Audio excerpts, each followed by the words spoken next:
Hi, and welcome once again to the Speakers Inc. We Speak Global Speakers Showcase series. My name is Dwayne, and once again, a huge pleasure to bring you the next of these dynamic and driven speakers. Her name is Kelly, and once we've had a little bit of a listen to what Kelly is all about, we'll ask her a couple of questions. And remember, folks, if you would like to find out more about Kelly, all you need to do is log on to speakersinc.com, find her on the page, find out all the details, find out how you can then book her for your next event, because in just a couple of minutes, you're going to find out why you should.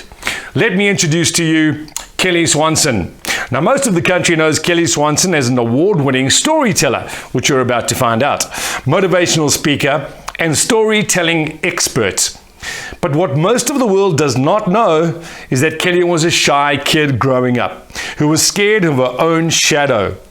She was groomed to be a concert pianist, but was way too shy to play in public, so she quit. She never knew she was funny until she got to college and met her new best friend, Budweiser. Please welcome the shy girl who somehow found her way to a stage anyway. Ladies and gentlemen, it gives me great pleasure to welcome and introduce to you Kelly Swanson.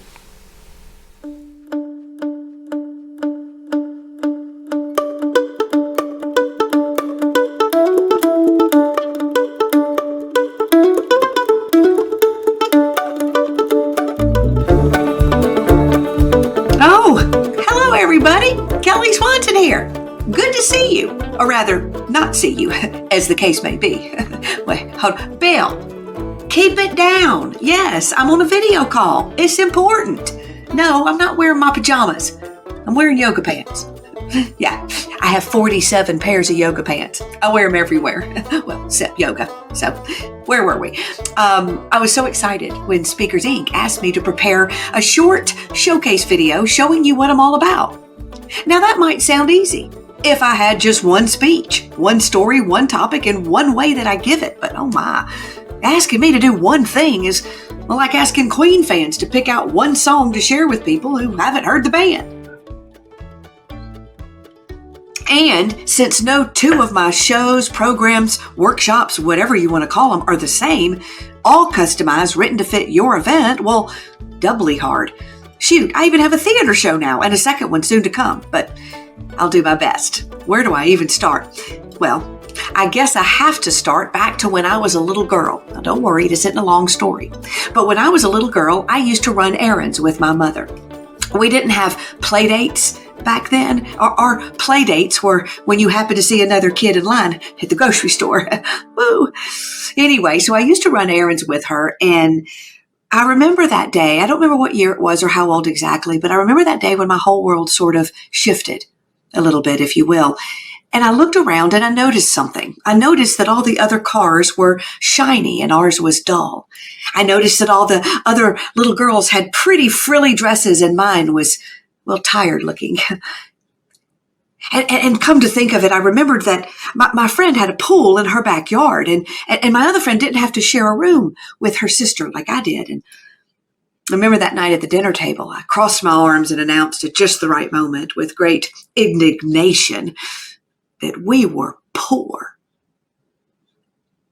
And my father, without hesitating, said, "You're right. You are poor." He said, "You have nothing." He said, "Everything you own is because we've given it to you, loaned it to you. We can take it back." He said, "You have no way of buying your own things because you don't have a job." He said, "And if you had to pay us for everything you had, well, you'd be in debt, which would make you even below poor." He said, "Kelly, if you always look around at who has more, well, you're always going to come up short. You'll always be poor. If you always look around at who has less, well, you'll always come out ahead. And you'll always be rich." He said, "But the very luckiest of those are those who've learned how to turn nothing into something." My father's words stuck with me my whole life. He was the first person who taught me that I had power over how I see the world, over the story that I write. And that is what I speak about, the power of story. Whether it's the story running through your head or the power of story to impact others and raise your level of influence and persuasion. Oh, hold on. I'm getting a call. Just a second. Bear with me. Hold on. Earl, I can't talk. I'm on a video call. Yes, I know I'm on a call with you, but I'm also on a video call. No, they can't see you, Earl. I can't even see you, Earl. Earl, these are important people here. They might book me to speak. Yes, Earl, they do pay me for that. It is a real job. Look, we can talk later. No, it's too late to get your story in. The Gazette's already gone out. Yes, I'll be sure to tell them. No, you'll have to email it to me. No, I don't have time to show you how email works. Just bring it over. No, not now. I'm on a video call. Later. I gotta go, Earl. Bye. Sorry. But you need to know, I guess, that I'm also editor of the Pride's Hollow Gazette. Everybody in all my audiences gets a copy. You can also get it online too. It's in a nice, colorful version in my newsletter. But anyway, why am I telling you all that? Well, because me being editor of the Pride's Hollow Gazette, that's my small town with the big heart where the people stay, the gossip travels. There are big things going on in our town. And Old Man Withers, I don't have time to tell you the whole story. Old Man Withers died and left all his money to our town on one condition, that we all do something brave, that we reinvent our lives. So there are a lot of their stories, and I'm sharing them with the world. And each one has something to teach us about living a story-driven life. Anyway, so on to my showcase. I have hundreds of video clips of me in action, telling stories, making people laugh, inspiring you, teaching you how to craft and tell stories that matter. I had no idea which one to share with you. My whole YouTube channel. You can go explore that on your own or my website. But I did find this one video where I did a showcase for a room full of buyers similar to you. And I think maybe this is the one that'll work. For today anyway. It'll at least get you started. And by the time you watch this video, and I am hopefully grounded somewhere enough to be able to hop on and say hello, then I will. But if I can't, then pop into my free network, storyimpactnetwork.com. Stay in touch. There's lots of free goodies on there, including the Pride's Hollow Gazette, and we can become friends. Wouldn't that be so much fun? Thank you, Speakers Inc., for giving me this opportunity to welcome you into my world. I hope I leave you a little better than I found you. Yes, Bill, I'm coming. Anyway, off to the showcase. Here we go. Ladies and gentlemen, please welcome Kelly Swanson.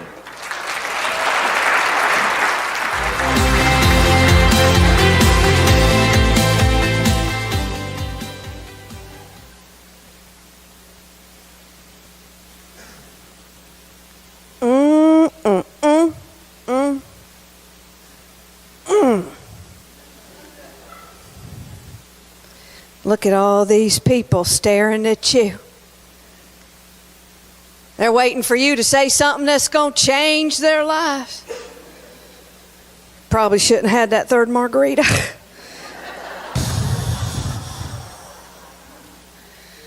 They're thinking, oh, motivational speaker. I thought she'd be skinnier. Yeah, so did I. According to last year's New Year's resolution, at this point, I was supposed to have lost 30 pounds and have buff arms. Instead, I'm pretty sure my muffin top just had twins.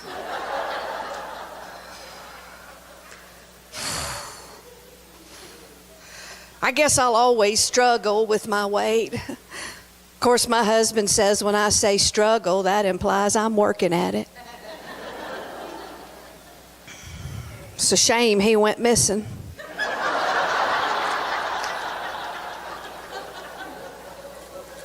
I'm struggling to find him.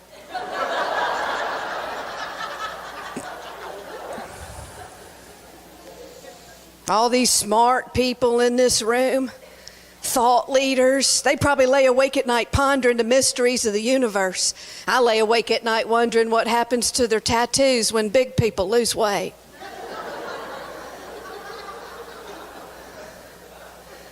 They're all like changing the world, doing such great things.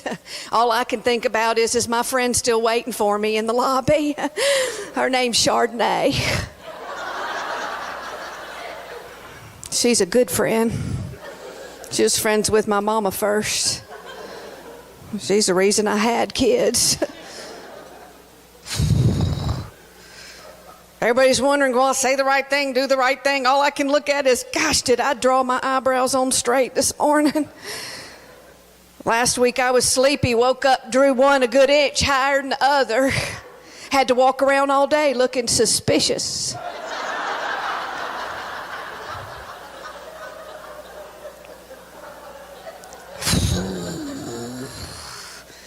Man, this is nerve-wracking. Being up here, it's like high school all over again. Pick me, and nobody ever picked me. High school, I remember that. I remember one of those members-only jackets, and the kind that actually said members only on it, not the Sears version that said we all belong. I wanted a Corvette with leopard print seat covers, remember that, and a coconut air freshener. And did I get it? No, I got my Uncle Cooter's hand-me-down Dodge Dart. Smelled like feet. Bumper was hanging off. It was held on by duct tape. Had a sticker on it that said, start a movement, eat a prune.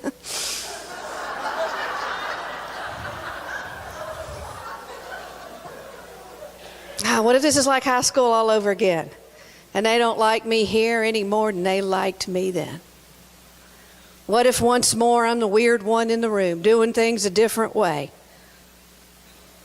How am I going to stand up and stick out among all this competition in this crowded market?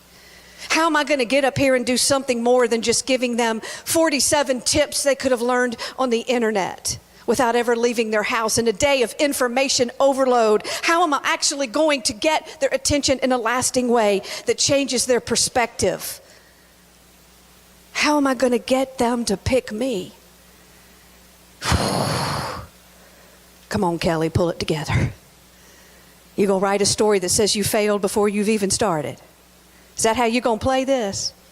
Why don't you give yourself a little bit more credit? Because you know that in every success and every failure in your life, it started with a moment like this. A moment where you looked in the mirror and you got to make the choice into the story you were gonna write about yourself, about your boss, about your brand, about your customer. And you know the story you write becomes the life that you live. And if you want to change your life, girl, you need to change that story. So you put your big girl panties on and you smile. Is that another hair growing out of my chin? I get another one, I can braid them. So come on, you smile. And you change your story. Because you got something to say. And it matters. So yeah, put those big girl panties on and smile, because this is going to be great. To be here with you today. And I want to ask you a question. I want to ask you, what is that voice telling you when you look in the mirror? What is it telling your employees? What is the story you are writing about the people that you serve, about your brand? And even more important, why do you care? Because according to the latest Gallup poll, 70% of the people are disengaged in the workforce. And if it goes unchecked, they're calling for in the next 5 to 10 years for it to go up to 85%. That means while we're sitting here working, 85% of the people out there have checked out. That means they have quit. They just haven't left yet. People bring me in to connect and engage them to the passion and purpose for what they do. Not to make them happy, not to make them feel good, but to show them that they value and to change the corporate narrative. And I love my job. And they're not just disconnected on the inside. They're disconnected from people all around them. Employees don't trust leadership. Customers don't trust institutions. Consumers don't trust buyers. We don't have a leadership customer service team building problem. We have a trust problem, which means we have a connection problem. And I speak about how we can master the art of connection and create those remarkable experiences. I learned that, 20 years ago when I was appointed to be on a vision casting committee at my church. Okay, I wasn't appointed. They bribed me. We were to create a vision for growth. Good people, good hearts, dying church. Literally. When you got more funerals than baptisms, you got a problem. Hence the need for a vision casting committee. Because in all the years of their existence, this little church had done nothing to retract, attain, and engage new members. And they had done nothing to stay relevant in the community in which they served. In an economy that had completely shifted around them, they were playing in a new playground, the same old game. Hence the need for a new vision. So we sat there, 6 of us in a basement classroom, facing a problem that was bigger than we were. Creating the vision wasn't the problem, casting it was. We knew we couldn't get up there and just tell them what to do. These were our respected elders, a long history and emotional investment in this church. We knew we had to do more than that. We couldn't just tell them what to do or tell them what we had to sell. We had to get past the crossed arms, because people don't want to be told what to do. We had to go from manipulating to motivating, from communicating to connecting, from telling them what to do to actually making them want to do it. And if you think about it, every single one of us in this room is in that same position. We're selling something. In every job, in every platform, no matter what our industry, we are all storytellers of our brand. We are all in the business of persuasion. And so how do we go from telling people what they need to do to making them actually want to do it? If we're all salespeople, the cardinal rule of sales is that people buy from people they like, trust, believe, and feel like they know. That's not about intellect, it's about emotion. That's not about your data, it's how you wrap it.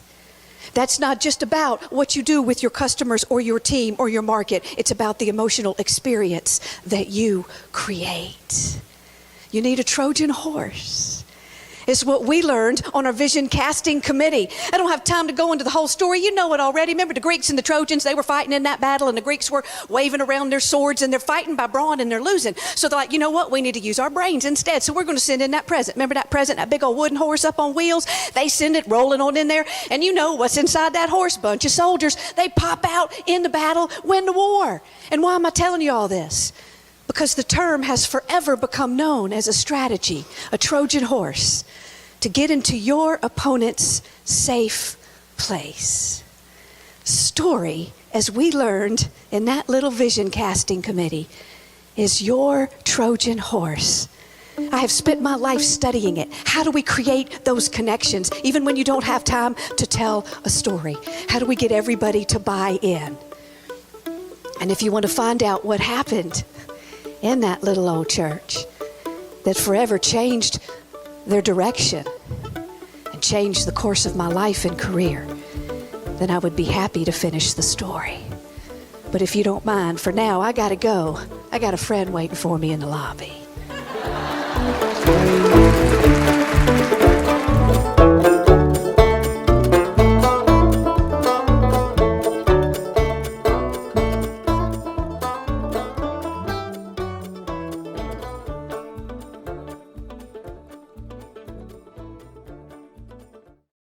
Kelly, thank you so much for your time, your energy, your enthusiasm, and your wonderful message.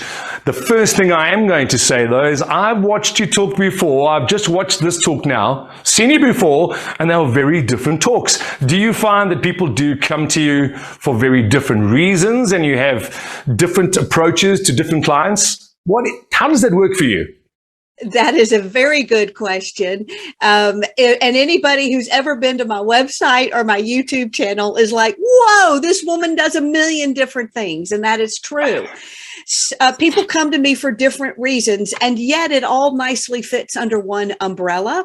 They come to me, first of all, wanting humor and motivation. Times are hard. And now more than ever, people need to talk about resilience and bouncing back, and they're burned out and they're stressed. And so they just want me to come, please just come, make us laugh, make us feel good, help our people feel appreciated for what they do, and help us have a relevant message about how we can move forward. So that's one way that I get booked. Other people come to me because they know that I'm an expert on strategic storytelling. My art is storytelling. So they'll come to me and say, hey, we're a bunch of realtors. We're a bunch of salespeople. We are in branding and marketing, and we need to know how to write better stories. How do you do what you do? And then we go into the teaching of my craft and my story formula and the persuasion principle and how you connect and engage on a personal level to do what data cannot do. And then there's a third type of person who comes because they have fallen in love with my town of Pride's Hollow. I call it the small town with the big heart where the people stay, but the gossip travels. And I tell the stories, and I did it in the showcase video, so I won't bore you with it again. But I tell the stories of the people from this town and what they're doing to be brave. And so some people just want to come experience the magic of being transported to my town and hearing the stories. And then some people come and they want it all. And that's why I love what I do. I'm an artist creating a program that fits your theme, that fits your stage, that fits the time we have. And last thing I'll say, some people want me to open and close. Some want me to MC and do a keynote. We just kind of put together, I look at each thing as a project, not just I'm a keynote speaker. Does that sort of clear it up for you, the way that I operate? 100%. In fact, you also stole my second question, my follow-up question you stole entirely. As you started talking, I thought, you know what I'm going to do? I'm going to ask her which is her favorite approach, but that's like asking you who your favorite kid is. So I'm assuming I'm not going to go that rude. What I am going to say, though, because I can see you've got very different passions for the 3 or 4 different areas that you work in. I am, however, going to say this. I've been doing this a long time, just like you have. You don't get to a point where you are able to approach people and events in those different ways without a huge amount of experience. You've been doing this for a long time. How did you get into the business in the first place? How did you start this process? Dwayne, that's a loaded question, and I'll try to give you the short answer. And actually, in my theater show, Who Hijacked My Fairy Tale, I sort of talk about my story and how when I was little, I thought I wanted to be a princess and was anything but, and this weird, wacky journey to a happy ever after. But I was the shy kid that you threw things at on the bus. I was scared of my own shadow. This was not the plan. This was not, I was going to get married and have kids, and that was going to be the end of it. And I found refuge in books and in stories. And because I didn't have friends of my own, I created this whole magical town. That's how it started. Never thought anything would come of it. It turns out I was pretty good at it. And fast forward, I majored in it in college in English and studied storytelling. And I took a class after college with a bunch of teachers. And they said, your stories are great. We shared our stories. They said, but the way you tell it is even better. Would you come to our school? And so I was like, we'll pay you. And so that was how the journey began. I was a professional storyteller before I ever became a speaker. That was 20 years ago, over 20 years ago. And last thing I'll say about that is through that journey of being the entertainer, it morphed into what the stories were doing for people and that motivation and encouragement and uplifting. And from day one, other entertainers and then other speakers and then people in other industries would come to me and say, how is it you're doing what you do on a stage with this audience? They are sitting in your lap, spellbound. And I began to study. At first I thought, well, it's my craft. I don't know how to tell you what I do. No. But then I began to study it, and I began to see patterns, and I began to see formulas, and I began to see how other people could use the art of story in the business of persuasion. And it all just started to work together. And when you said a moment ago, pick your favorite, my favorite thing to do is all of it, is to take you on a journey through story on the stage, and then peel back the curtain and say, now, let me show you how I just did and what I did and how you can do it too. You're so right, though, because it's not really something intrinsically you think, well, I just do this. How do I possibly begin to tell somebody else how to do it until you start breaking it down? Because there are very definite theories and theorems that do fall into place when you do what we do. It's just wonderful, though. You also strike me as one of those people who just takes every opportunity as a challenge and says, this could take me further forward. And over those 20 years, start in one place and end in a place that you could never have seen as a possibility. Surely there was no way you could have looked at yourself 20 years ago going, 20 years time, I will be here, because there's no way you could have known that. Am I right? You're exactly right. And I never know what's next. And every time I get in a comfort zone, I kick myself out of it and go, wait a minute. What if I turn my newsletter into the Pride's Hollow Gazette? What if I start out my speech talking to a mirror? And I push myself out. And a lot of that is, and I go, why did I just do that? Well, because we're always coming out of our comfort zone. I mean, 2020 taught us that. But Dwayne, what I really love also is that when my clients come alongside me, I love to hear what they've built, what their event is going to be about, what it triggers all these creative ideas where we can sit together like we're planning a party and go, oh, I know how to make this. And because I write and create characters and stories for my audiences, like I'm doing a trucking association, and already I've got a story brewing about Shirley, who's queen of the big rig. And I'm so excited to bring it out for that group, you know, in a way that they can really feel connected to. Again, you really did take me on to my follow-up question. Are you one of those people, if a client comes to you and says, look, I've watched everything you've done online, but we are looking for something that looks and feels a little like this. Are you one of those people who then says, like you said now, you sit down with them, build something that is a bespoke solution to their particular problem or situation? Do you like doing those kinds of things? Is that a good thing for you? I love doing that. And what I especially love is all we need is one phone call to discuss it and for me to get the ideas. Sometimes we might have a second one, but what I love is that then the client can go off and go focus on what they do best and just leave it to me. And I put it together, and I mean, I'm very cognizant of doing everything they wanted me to do. They may say, hey, we need a message from leadership that comes across in this way. I love supporting the values and the mission statements of the company that I'm speaking to. So yes, I love putting it together, and I love that all I need is one phone call to really discuss what it is you're looking for. And you can go on, you know, about your way and focus on what you do, and let me, you know, focus on what I do best. And that, Kelly, is the benefit of experience, which you have in bucket loads. So I'm sure your clients love you for that. They most certainly do. I'm going to ask you just one more question, and it's a question I ask various iterations of to different speakers. What gets Kelly out of bed in the morning? What gets you bouncing around the room? What gets you to the first cup of coffee?